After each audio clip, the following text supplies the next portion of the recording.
All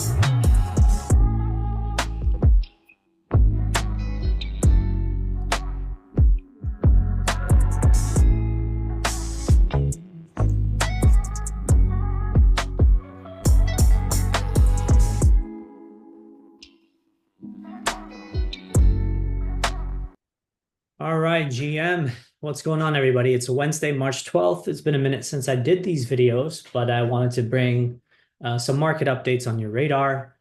First things first, I want to talk about BTC from the top down just because I think clearly, once again, Bitcoin is the asset that dictates the rest of the market in crypto, and it has been for the past like month or month and a half.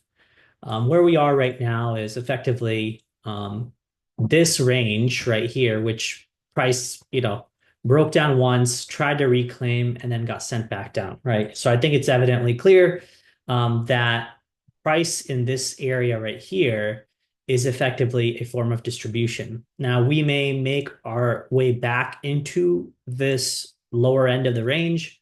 Maybe by like late March, April or something, but I'm still thinking that we have likely begun our downtrend for this market. And this may last probably up until like, I don't know, June, I want to say. The area that I'm looking for in terms of a pocket where price should be supported can be found almost like on a monthly time frame. And I think that area is probably somewhere around 58 to $60,000, which is right here. This is the entire move right here from October to November and December, January, right? I think this was all sort of driven by the election of Donald Trump and the positivity and the money and the flows that came into crypto because of that. And I think a lot of those flows were actually more temporary than anything. They were temporary, and I would say they were more mercenary capital, meaning that it's not really sticky money that really came in, this move, right? I will say it was sticky money that came in right here, and definitely sticky money that came in right here because of the IBIT ETF and ETF flows in general.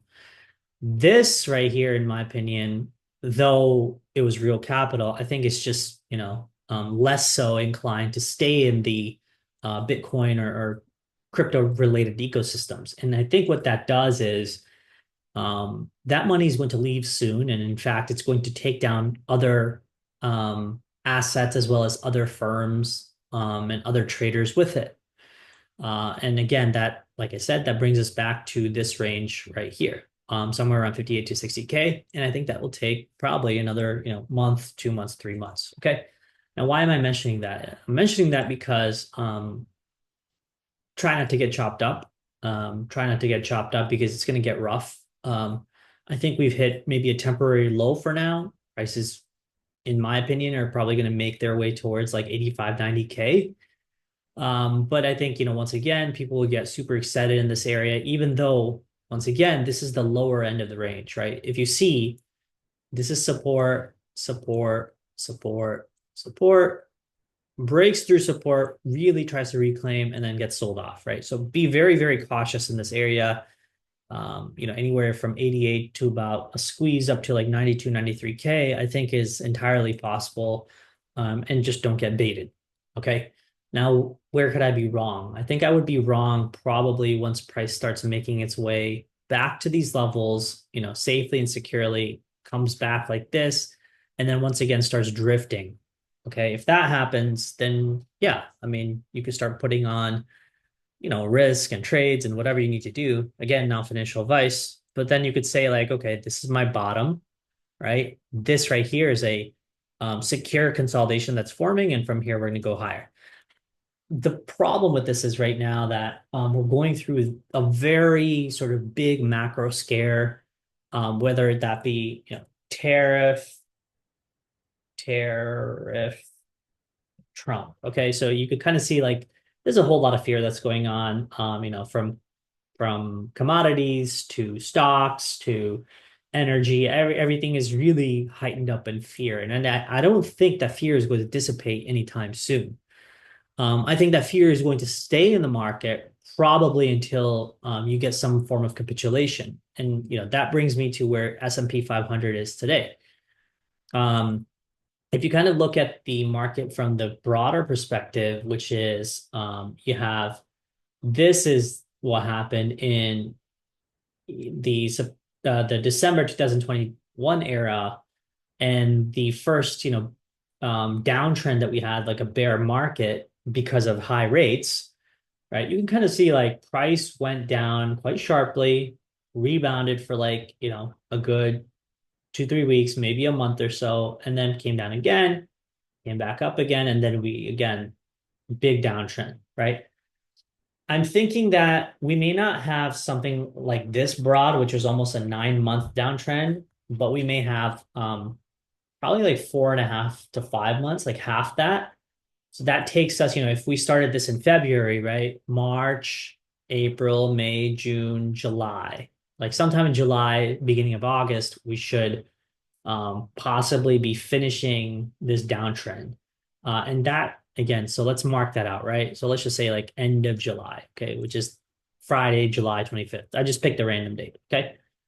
If you look at this complex, move, right? This, in my opinion, is a 1, 2, 3, 4, and a 5 wave style move down, right? Or an ABCDE corrective wave down.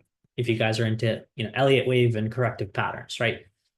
I think the current move is going to be more so like a 3 wave or an ABC style correction, right? So this is probably your A wave. Your B wave is probably going to be something like this. It may not stretch out that long. I think it's going to be like this, quicker in time, and then sharper drawdown like this. And then we probably build some sort of base right here up until, end of July, August. And then we probably begin our uptrend into Q4 or whatever, right? I think that's kind of what we may play out by Q3, Q4. Okay. And that, in my opinion, probably takes us somewhere close to, if I were to sort of look at the market and say where would we probably land, I'd probably say we land somewhere in this box right here, 5,100 to about 5,250. I think that's a pretty strong area of support. So, 5,100 to 5,250. Okay. That's what I'm thinking, right? This is the area of support. And I think, like I said, I think it's probably going to look uh, like this, boom, boom, slow breakdown like this up until June, August, that, boom, boom. Okay. Anyway, so just my general thought process, right, on markets. Now, connecting this with altcoins, right? We know alts have been severely beat up. Many alts have, in fact, been in a downtrend pretty much since last year. And it's crazy to look back at this because, you think like, oh, um, we've had some uptrends, we've had some, bull markets, if you will.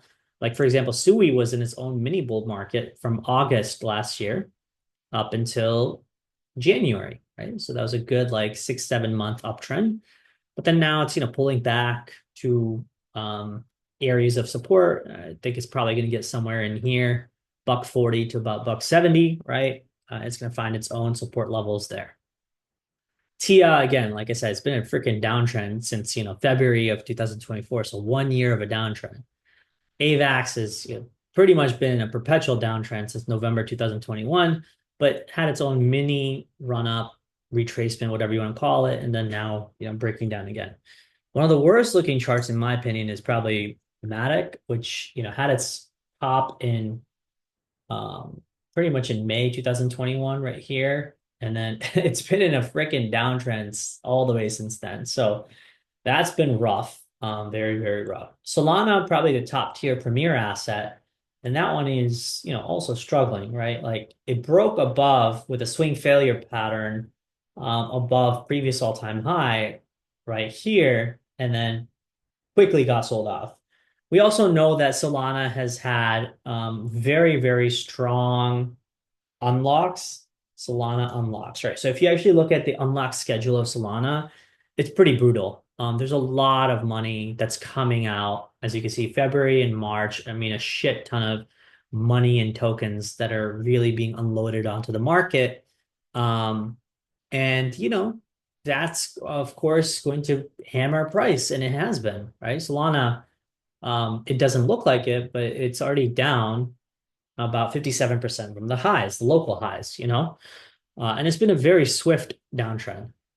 Where do I think Solana might land too? Solana might land somewhere around like $80, maybe like, 60, 70 to $80 in my opinion, right? Um, I I don't really believe we're going to come here. This is a very strong territory, but I don't think we come down here. I think it's more so like, I mean, we might, if things are really, really bad in like 6 months or something. Um, but I think this is going to be a decent bounce. And from here, we'll see. Either we break up from here or we have a prolonged downtrend into, 2026. But for now, let's stay positive, right? Like, let's say that we're going to bounce in this $80 zone, $70 zone, probably take it back to like 150, 170 or something. And then either we decide to shoot our way to 400, 500, or like I said, maybe we have a prolonged downtrend. I'm pretty positive and optimistic that like, July, August, September, that time frame should resolve a lot of stuff. We've also got like if you kind of pay attention to Michael Howell, right? Howell Global M2. This is like your liquidity picture, okay? Let me see if he's had any new posts recently regarding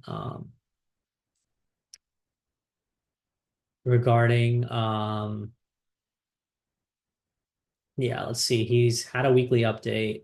Shoot, I'm not a paid subscriber right now, but hopefully he posts some free shit. But for the most part, like, you know, um, let me see if we can find it on Twitter. Okay. Global M2. You could do the M2. In fact, like, you know what? Let me show you guys something. You can actually do that here in macro. Check this out. See, this is a form of like, global money supply. Okay, let's throw this on. Yeah, I knew I had saved it. Um, but I don't know how frequently this is updated, but for the most part, like you could kind of see the slowing that has happened. This is all, as you can see, Japanese assets, Japanese dollar pair, China to yuan to ECB, to the euro dollar, right? And these should be, let me try to figure out WRT green. I think some of this stuff, yeah, I think some of this should be Fed related stuff too, like Fed related, uh, TGA, that kind of thing. Okay. So for the most part, global money printing, right, has slowed down. Okay. It is not at a fast acceleration as it is right here, right? So what does that tell us? That means that the market with Fed liquidity, or sorry, global liquidity, if this pulls back further, we know markets will head down further. If this starts to tick back up, well, we know that, crypto markets are deeply connected with global M2. Here's a simple example of that, right? So here we are in March 2025, right? We see that global money supply is beginning its uptrend, but guess what? It is still not broken above this previous high that we had in November and December. So it's more or less like, sure, BTC's lagging indicator, maybe we go back somewhere close to where the money supply is, right? Global liquidity. But then maybe after that, we pull back in case the global M2 doesn't keep ticking up. Okay, so that's another scenario that you want to keep your eye on, which is almost like a, mini double top style scenario like this. Okay, so keep an eye on something like that because I do think that is plausible as a scenario.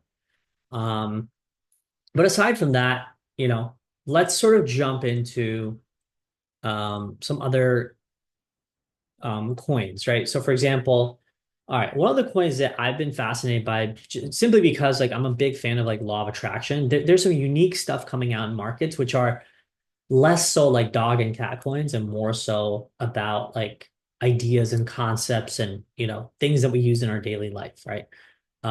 Positivity coins, I think that's going to be its own separate corner, law of attraction style stuff.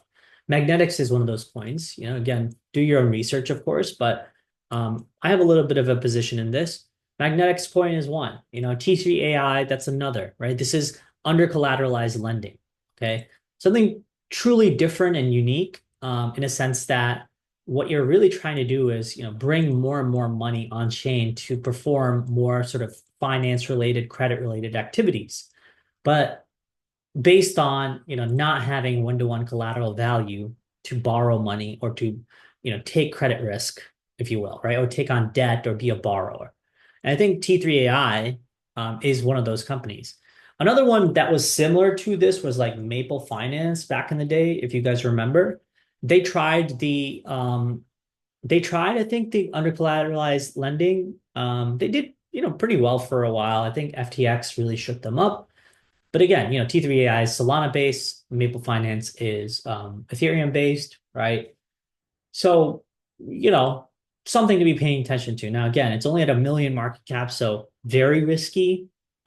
Magnetics as a positivity token, clearly, people love positivity and law of attraction and people like Robin Sharma or Tony Robbins or Esther Hicks, right? So obviously these tokens are going to gain a lot of like speculative attention, but rightfully so, right? Because more and more people can buy into this because it's a concept, it's a vague idea, it's something that they can believe in.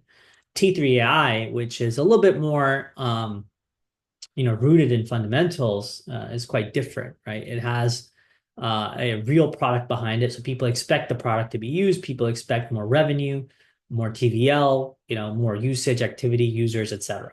Right? And those things will be measured through Dune dashboards and metrics that the company puts out. And then Autocracia, which is a political coin, right? This is the one thing I'm really, really into nowadays. Is like, aside from magnetics and T3AI, Autocracia is more related to politics, right? Politify, if you will. Politify is a big thing because if you look on Polymarket, okay, Polymarket is huge in betting on political related events, right? From Trump getting elected to Ukraine war and recession, and Yoon out as president from South Korea, Russia-Ukraine ceasefire, Fed decision, right? Political finance slash crypto is going to be huge.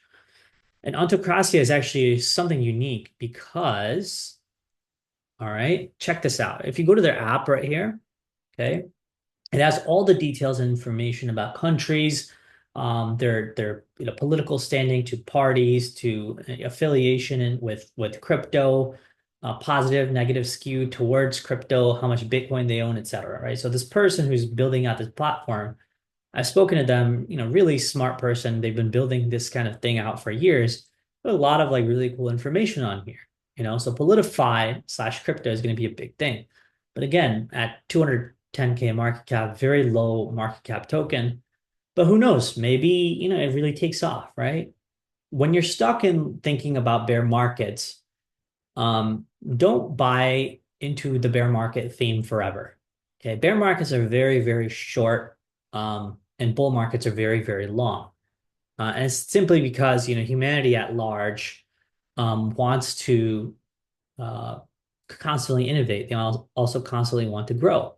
And you're rarely going to be stuck in a bear market for years, or decades or whatever, right? It's more so like, especially in the US, is more finite. And so after we get through this thick patch, after that is, upside and up only and growth and innovation and cool stuff happening. And that's what I'm looking forward to. And so I keep eyes on concepts like, Ontocracia and T3AI and, of course, magnetics. You can check out their Twitter, right? Like you could check out all these guys' like Twitter and websites and do the research for yourself. Like this is not financial advice.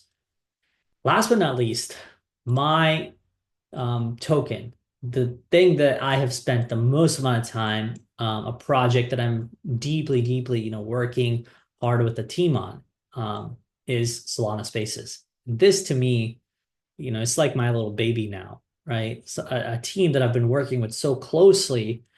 I told this to my Discord community, when this thing was barely trading at like, I don't know, 500,000, close to 1 million market cap, and now it's taken off to 2 to 3 million.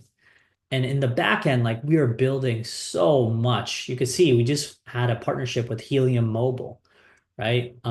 We show transparency of here's the amount of money that Helium gave us. Here's the amount of money that Helium bought in terms of our token, right? This is all we're trying to build something together. Myself, Johnny here, and of course like Vibu, who's the leader of all this, if you will, or the person who's like really in charge, guiding our team. Um, it is incredible to work with these really smart, admirable people, and I get smarter every day, and I work harder every day for this team. So we had the Helium announcement, and we also had Soulflare, right? Soulflare was another partnership that we had recently, and these people are real stewards of the industry. Their wallet is incredible. They're a solid team, just fantastic, people. I don't know why I'm not following them. That's weird. Definitely following them. But yeah, so working with this team is incredible, and we're creating something truly unique. We're trying to build physical retail stores, pop-ups in New York, building out socks and merchandise, building out a full e-commerce platform. And we have a lot of other partnerships on the way. Here's, Vibu talking about Solana Spaces. So we have an incredibly talented team. And, again, trading at 2.9 million market cap to me is a steal. Every single person on our team is just, very much highly convicted in the token as well as the product and the project itself. So we're all working hard and we're all kicking ass as much as we can on a daily basis. Again, this is not, solicitation for you to buy, so not financial advice, but I'm telling you that we are kicking ass and we're working really, really hard. All right. So these are the projects that are on my radar right now, things that I'm paying attention to. Make sure you do your own research, right? I mean, I'm a big fan of all the teams that I talk about. I'm a big fan of, every single token I pick up. I'm not trying to buy like the next, dog or cat token anymore, just because there's just so much innovation happening. There's so many cool, teams and people that are building stuff. So why would I, want to waste my money and time anywhere else? So focus on Solana Spaces. Come hang out with us, in the Discord channel. Yeah, good luck, everybody. Take care. Hope you found this analysis helpful. Feel free to find me on Twitter, add me, ask me questions. If you have any questions about Solana Spaces, more than happy to answer them. Okay. Cheers. Good luck.